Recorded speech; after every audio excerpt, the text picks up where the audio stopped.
How you doing, YouTube? Matt with Massive Beer Reviews, back with yet another review, and a little bit of American Pale Ale action on today's Massive Beer Review with Lone Eagle Brewing's American Pale Ale.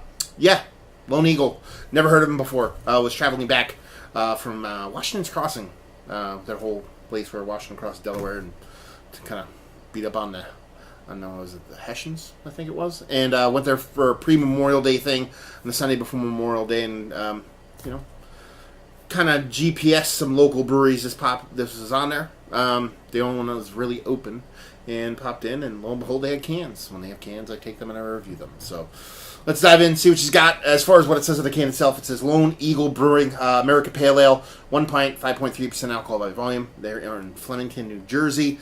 And on the side here, we have, like our forefathers before us, we were driven by the passion of our discovery and perfection. Our American Pale Ale ties to capture those passions. This beer is always brewed with the same malt bill, but an ever-evolving hop profile to help us discover new and different hop combinations. They're basically doing a rotating IPA or pale ale here with different hops.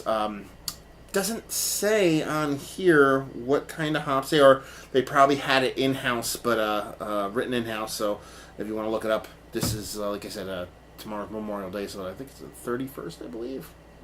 Anyway, label-wise, it's okay. It's very patriotic. It's Lone Eagle with an American flag, American Pale Ale.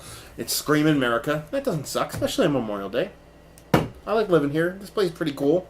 I dig it, but again, just from an artistic standpoint, just not my favorite kind of design layout. Let's put that way. But it's all about what's inside. So let's give this sucker a whirl. See what she's got. A little spot, kind of in like almost like a little strip mall. A lot of breweries are kind of popping up in places like that nowadays. Cool little spot. Do little flights. Actually, the beers that I had there were quite nice. So I'm pretty pumped. Just under pinky finger, Whitehead. Nice kind of creaminess to it, nothing too crazy, pretty compact bubbles, and I mean, it's your hazy American pale. It's basically what all pales essentially look like, unless you go to the West Coast and then they want to punch you for liking shit like this. So, yeah, she looked like an American unfiltered hazy pale ale. See if we can get a nose on her. Oh, bright citrus, sweet bright citrus, nothing too bittering. Very orangey. This is straight up orange. In the citrus world. Big orange. Now I'm getting a little bit of that kind of skin, a little bit of zestiness, not necessarily pithiness, just to kind of like that skin, nice orange zest. Yeah, huge orange, like crazy amounts of orange, like a ridiculous amount of orange. And it smells nice. It doesn't smell synthetic, doesn't smell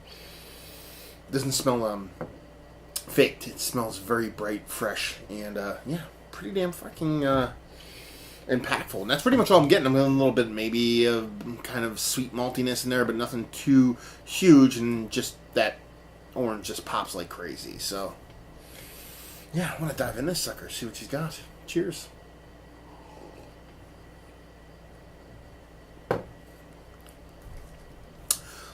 That orange is still there in the taste, but it's much, much more muted based off the nose. Nose is a nice pop, nice punch of that orange. Sweet orange with a nice orange zestiness, but in the mouth it's there, but it's quite a bit dialed back. Not that it's not apparent, but based off nose, you're hoping for a little bit more, but still pretty damn tasty. More bittering in the mouth. Just kind of a generic bitterness, nothing too rank, danky, weedy, or anything like that. Just kind of a generic kind of bitterness. And a nice sweetness to it. Enough sweetness to kind of bounce all that off. It's not overly sweet. Nice mouthfeel to it. The orange is building a little bit with each sip, so that's nice. Yeah, not too shabby.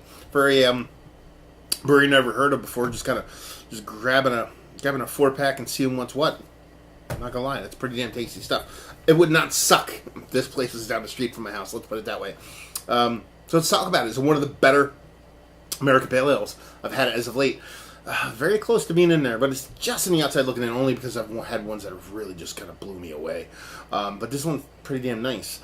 And for, one of the best ones I've had from brewery I'd ever heard of before, let's put it that way. Value and availability, I think it was $15 for a 4-pack. That's a little bit pricey, I get. You know, it's kind of sort of close to a market value thing. But for, you know, when you're talking about a 5% pale ale, to land at 15, you want this to be more around $12. That kind of sucks. So you just wish that was a little bit lower. And just say if you like what we like this. If you just like really nice new school New England style hazy kind of pale ale. If you like, you know, citrus forward, more specifically orange forward, and you like a nice kind of like playful bounce, but also want something with drinkability.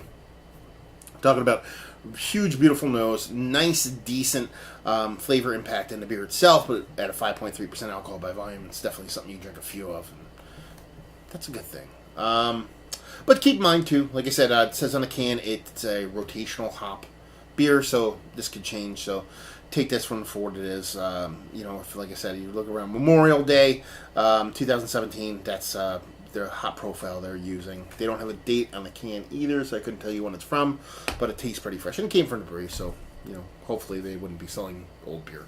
But yeah, not too shabby. Definitely a awesome first canning of a beer from a brewery I've never had before. So there you go. Another review in the books. Hopefully you guys enjoyed the review. If you didn't, anywhere in between, please leave a comment in the comment section below. Like, subscribe, all that fun stuff. Facebook, Twitter, Instagram, Untapped, Massive Beers. All four of those places. If you want to check me out somewhere else in there. And there you go. Another review down. So hopefully you guys enjoyed the review. Hopefully enjoying a nice little homegrown pale right now. And we'll see you next time. Cheers.